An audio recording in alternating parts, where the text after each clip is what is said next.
ನಮಸ್ಕಾರ ಸ್ನೇಹಿತರೆ, ಇವತ್ತಿನ ಇನ್ನೊಂದು ವಿಡಿಯೋಗೆ ನಿಮ್ಮೆಲ್ರಿಗೂ ಕೂಡ ಸ್ವಾಗತ. ಇವತ್ತಿನ ವಿಡಿಯೋದಲ್ಲಿ ರಾಘವೇಂದ್ರ ಸ್ವಾಮಿಗಳು ಯಾರಿಗೆ ಯಾವಾಗ ಯಾವ ರೀತಿ ಅನುಗ್ರಹವನ್ನು ಮಾಡ್ತಾರೆ ಅಂತ ಹೇಳಿ ತಿಳ್ಕೊಂಡು ಬರೋಣ ಬನ್ನಿ. ರಾಘವೇಂದ್ರ ಸ್ವಾಮಿಗಳ ಅನುಗ್ರಹ ಬೇಗ ಯಾರಿಗೆ ಆಗುತ್ತದೆ ಅಂದರೆ ಕೇವಲ ಪ್ರದಕ್ಷಿಣೆ ಹಾಕಿದವ್ರಿಗಷ್ಟೇ ಅಲ್ಲ, ಯಾರು ಸತ್ಯ ಧರ್ಮದಲ್ಲಿ ತಮ್ಮ ಜೀವನವನ್ನು ನಡೆಸ್ಕೊಂಡು ಹೋಗ್ತಾರೋ, ಸಮಾಜಮುಖಿಯಾಗಿ ಬದುಕ್ತಾರೋ, ಯಾರು ಇನ್ನೊಬ್ಬರನ್ನು ದ್ವೇಷಿಸುವುದೆಲ್ಲವೋ, ಯಾರು ಸದ್ಗುಣಗಳನ್ನು ಬೆಳೆಸ್ಕೊಂಡಿರ್ತಾರೆ ಅವರಿಗೆ ರಾಯರ ಅನುಗ್ರಹ ಬೇಗ ಆಗುತ್ತೆ. ರಾಯರೇ ಸದ್ಗುಣಗಳ ಸಾಕಾರ ಮೂರ್ತಿ ಅಲ್ವಾ, ಅದಕ್ಕೆ. ಹಾಗೆ ಇದಕ್ಕೆ ತಕ್ಕಂತೆ ಇನ್ನೊಂದು ವಿಚಾರ ಏನು ಅಂದರೆ, ಎಲ್ಲ ದೇವತೆಗಳು ನಾರಾಯಣನಲ್ಲಿ ಪ್ರಾರ್ಥನೆ ಮಾಡ್ಕೊಳ್ತಾರೆ.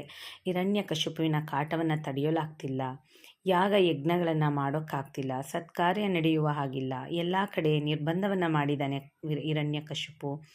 ಗೋವುಗಳನ್ನು ಹತ್ಯೆ ಮಾಡ್ತಿದ್ದಾನೆ, ಗುರುಕುಲಗಳನ್ನು ನಾಶ ಮಾಡ್ತಿದ್ದಾನೆ, ಎಲ್ಲ ಬ್ರಾಹ್ಮಣರನ್ನು ಸಂಹಾರ ಮಾಡ್ತಿದ್ದಾನೆ ಅಂತ ಹೇಳಿ ತಮ್ಮ ಸಂಕಟವನ್ನು ಎಲ್ಲ ದೇವತೆಗಳು ಕೂಡ ನಾರಾಯಣನಲ್ಲಿ ತೋಡ್ಕೊಳ್ತಾರೆ.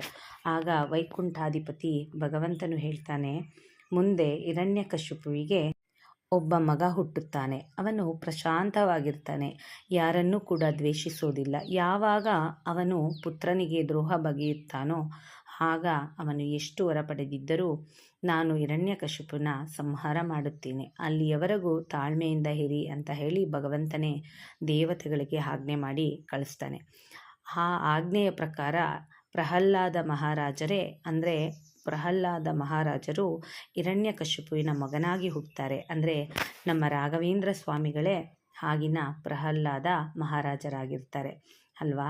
ಇಷ್ಟು ಜನ್ಮಗಳ ನಂಟಿದೆ ನೋಡಿ ರಾಯರ ಈಗಿನ ನಮ್ಮ ಕಷ್ಟಗಳನ್ನು ಕಳೆಯೋದಕ್ಕೆ, ನಮ್ಮ ಎಲ್ಲ ಏನು ನೋವುಗಳು ಏನು ಬೇಡಿಕೆಗಳನ್ನ ಇದ್ದರೂ ಈಡೇರಿಸುವಂತಹ ನಮ್ಮ ರಾಯರು ಆಗ ಮಹಾರಾಜರಾಗೇ ಇದ್ದರು. ಈಗೂ ಕೂಡ ನಮಗೆ ಮಹಾರಾಜರೇ ಅಲ್ವಾ ನಮ್ಮ ರಾಯರು. ರಾಘವೇಂದ್ರ ಸ್ವಾಮಿಗಳು ಬೃಂದಾವನವನ್ನು ಪ್ರವೇಶ ಮಾಡುವಾಗ ವೆಂಕಣ್ಣನಿಗೂ ಕೂಡ ಒಂದು ಸಂಶಯ ಇರುತ್ತೆ. ಏನು ಅಂತಂದರೆ, ರಾಯರು ಆಗಿನ ಮಂಚಾಲೆ ಈಗಿನ ಮಂತ್ರಾಲಯ, ಇದೇ ಜಾಗದಲ್ಲಿ ಬೃಂದಾವನಸ್ಥರಾಗೋದಕ್ಕೋಸ್ಕರ ಜಾಗನ ಹಾರಿಸ್ಕೊಳ್ತಾರೆ. ಅಂದರೆ ಆಗಿನ ಮಂಚಾಲಯ ಈಗಿನ ಮಂತ್ರಾಲಯದಲ್ಲಿ ಜಾಗವನ್ನು ಹಾರಿಸ್ಕೊಂಡಿರ್ತಾರೆ. ಆ ಜಾಗದ ಬಗ್ಗೆ ವೆಂಕಣ್ಣನಿಗೆ ಸಂಶಯ ಇರುತ್ತೆ.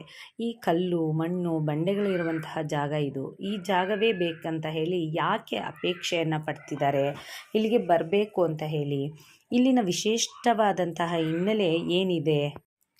ಆದರೆ ರಾಘವೇಂದ್ರ ಸ್ವಾಮಿಗಳು ಇಂತಹ ಜಾಗವನ್ನೇ ಯಾಕೆ ಆರಿಸ್ಕೊಂಡಿದ್ದಾರೆ ಅಂತ ಹೇಳಿದ್ರೆ, ಈ ಜಾಗಕ್ಕೆ ಒಂದು ವಿಶಿಷ್ಟವಾದಂತಹ ಹಿನ್ನೆಲೆ ಇದೆ. ಸುಮ್ಮನೆ ಅವರು ಈ ಸ್ಥಳವನ್ನು ಆರಿಸ್ಕೊಂಡಿಲ್ಲ. ರಾಯರನ್ನು ಕೇಳ್ತಾರೆ ವೆಂಕಣ್ಣನವರು, ಏನಂತ ವಿಶಿಷ್ಟ ಅಂತ ಹೇಳಿ. ಆಗ ರಾಯರೇ ಹೇಳ್ತಾರೆ, ಶ್ರೀ ಕ್ಷೇತ್ರ ತುಂಗಾಭದ್ರಾ ತಟಾನೆ, ಗೋಕರ್ಣನಿಗೆ ಭಗವಂತ ಅನುಗ್ರಹ ಮಾಡಿದಂತಹ ಸ್ಥಳ ಇದು. ಗೋಕರ್ಣ ಭಾಗವತ ಸಪ್ತಾಹ ಮಾಡಿದಂತಹ ಜಾಗ. ಸಾಕ್ಷಾತ್ ಭಗವಂತನೇ ದಿವ್ಯ ವಿಮಾನದಲ್ಲಿ ಬಂದು ಪಾಂಚಜನ್ಯವನ್ನು ಉದ್ಘೋಷಿಸಿ ಗೋಕರ್ಣವನ್ನು ಆಲಿಂಗನ ಮಾಡಿ ವಿಮಾನದಲ್ಲಿ ಹತ್ತಿಸಿಕೊಂಡು ಹೋದಂತಹ ಜಾಗ ಇದು. ಅಂದರೆ ಈಗಿನ ಮಂತ್ರಾಲಯ. ಇದು ಭಾಗವತದಲ್ಲಿಯೂ ಕೂಡ ಇದೆ. ಇಷ್ಟೇ ಅಲ್ಲ, ಪೂರ್ವದಲ್ಲಿ ಈ ಸ್ಥಳ ಧರ್ಮದ ನಗರಿಯಾಗಿತ್ತು. ಇದು ಪಾಳು ಬಿದ್ದ ಜಾಗವಲ್ಲ, ಸಾಮಾನ್ಯವಾದ ಸ್ಥಳವಲ್ಲ, ಮಂತ್ರಸಿದ್ಧಿ ಕ್ಷೇತ್ರವಿದು. ಅದಕ್ಕಾಗಿಯೇ ಇಲ್ಲಿ ನಾನು ತಪಸ್ಸನ್ನು ಮಾಡಬೇಕು, ಬೃಂದಾವನಸ್ಥರಾಗಬೇಕು ಅಂತ ಹೇಳಿ ಇದ್ದೇನೆ ಅಂತ ಹೇಳಿ ರಾಯರು ವೆಂಕಣ್ಣನಿಗೆ ಹೇಳ್ತಾರೆ. ಹಿಂದೆ ಕೃತಯುಗದಲ್ಲಿ ಪ್ರಹ್ಲಾದರು ಕೂಡ ಯಜ್ಞಯಾಗಾದಿಗಳನ್ನು ಮಾಡಿದಂತಹ ಸ್ಥಳ ಇದು. ಆ ಯಜ್ಞಕುಂಡದ ಭಾಗದಲ್ಲಿಯೇ ಈಗ ರಾಘವೇಂದ್ರ ಸ್ವಾಮಿಗಳ ಬೃಂದಾವನ ಇರೋದು.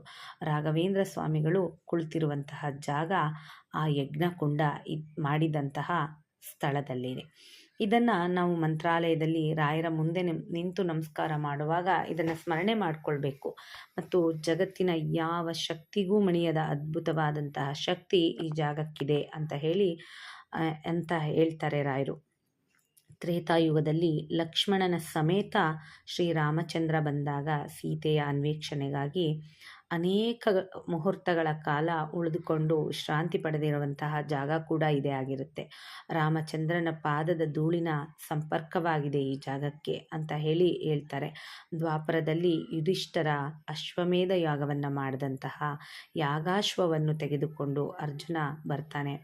ಆಗ ಅನುಸಾಲ್ವ ಅಶ್ವವನ್ನು ಕಟ್ಟಾಕಿ ಅರ್ಜುನನ ಮೇಲೆ ಯುದ್ಧಕ್ಕೆ ಸಿದ್ಧನಾಗ್ತಾನೆ.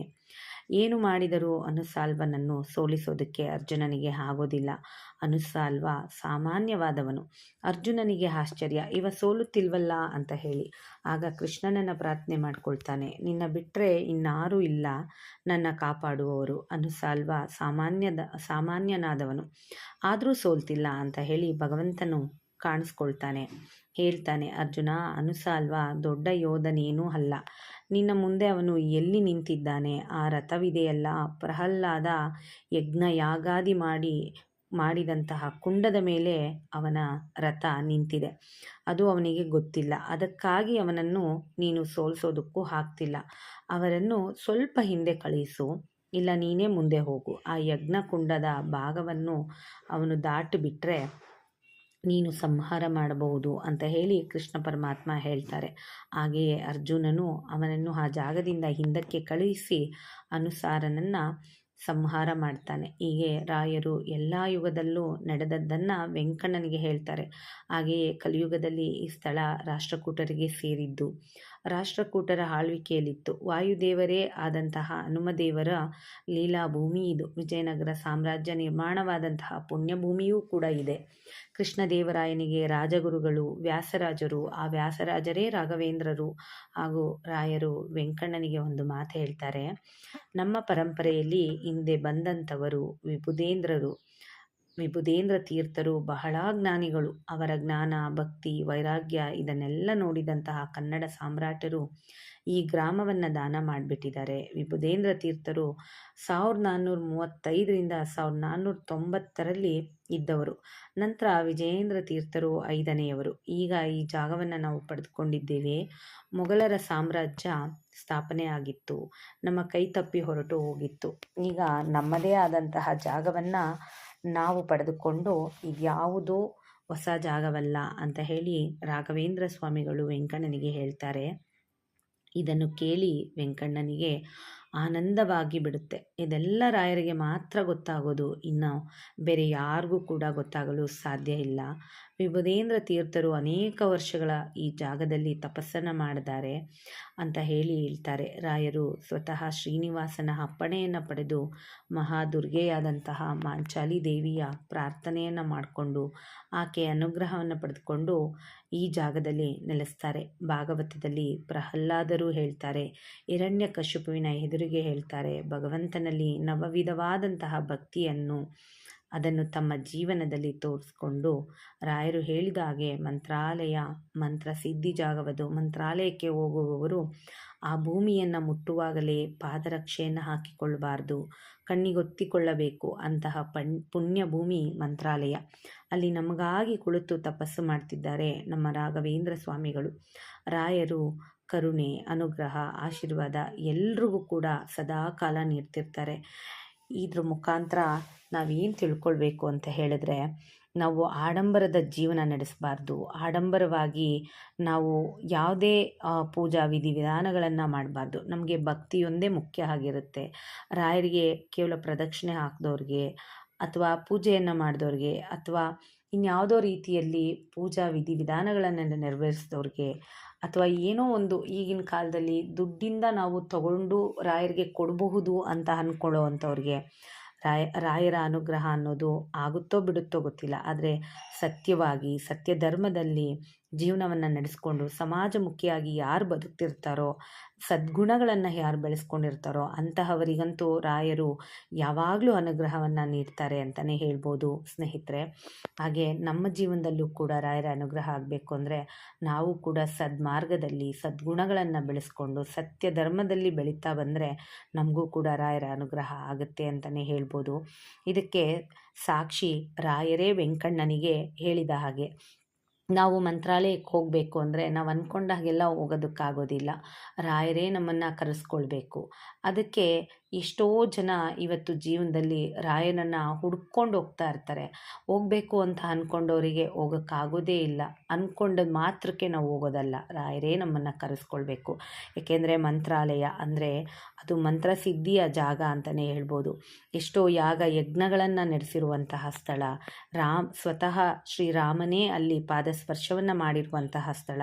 ಅಂತಹ ಜಾಗಕ್ಕೆ ನಮ್ಮನ್ನೆಲ್ಲ ರಾಯರು ಕರೆಸ್ಕೊಳ್ತಿದ್ದಾರೆ ಅಂದರೆ ನಾವೇ ಪುಣ್ಯವಂತರಲ್ವಾ.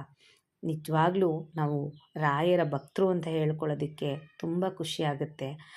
ಈ ವಿಡಿಯೋ ಏನಾದರೂ ಇಷ್ಟ ಆಗಿದ್ದರೆ ಒಂದು ಶೇರ್ ಮಾಡಿ, ಲೈಕ್ ಮಾಡಿ, ಕಮೆಂಟ್ ಮಾಡಿ ಸ್ನೇಹಿತರೆ. ಶುಭ ದಿನ.